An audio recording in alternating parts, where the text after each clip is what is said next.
जय श्री राम जी की दोस्तों। समय बीतता गया। अयोध्या में भगवान श्री राम जी ने धर्म की स्थापना करने के लिए यज्ञ करने का निर्णय लिया। इस यज्ञ में सुसज्जित घोड़ा छोड़ा गया। जहां जहां वो घोड़ा जाता, या तो वहां के राजा श्री राम जी की अधीनता स्वीकार करते या फिर युद्ध करते। घोड़े की सुरक्षा के लिए अयोध्या के महान योद्धा उसके साथ चल रहे थे। घूमते घूमते अश्वमेध यज्ञ का घोड़ा महर्षि वाल्मीकि के आश्रम के पास पहुंचा। उसी समय लव और कुश धनुर्विद्या का अभ्यास कर रहे थे। उन्होंने घोड़े के गले में बंधा हुआ संदेश पढ़ा। उसमें लिखा था, जो इस घोड़े को रोकेगा उसे अयोध्या की सेना से युद्ध करना पड़ेगा। लव और कुश ने एक दूसरे की ओर देखा और फिर घोड़े को पकड़ लिया। जब सैनिकों ने देखा कि दो बालकों ने घोड़ा रोक लिया है, तो वे हंसने लगे। उन्हें लगा ये छोटे बालक हमसे क्या युद्ध करेंगे। लेकिन अगले ही पल लव और कुश के तीर बिजली की तरह चलने लगे।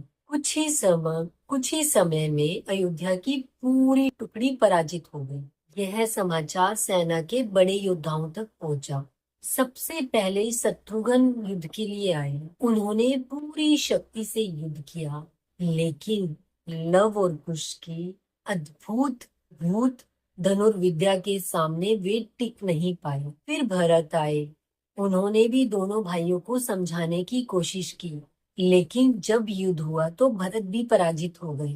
पूरी अयोध्या आश्चर्यचकित थी कि ये बालक है कौन।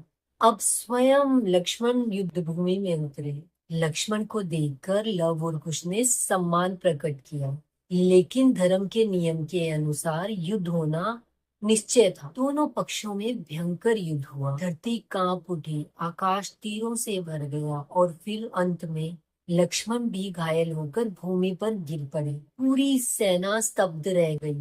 जब यह समाचार अयोध्या पहुंचा तो स्वयं श्री राम जी चकित रह गए। उन्होंने कभी नहीं सोचा था कि दो अज्ञात बालक अयोध्या के योद्धाओं को इतनी बुरी तरह पराजित कर देंगे। तब श्री राम जी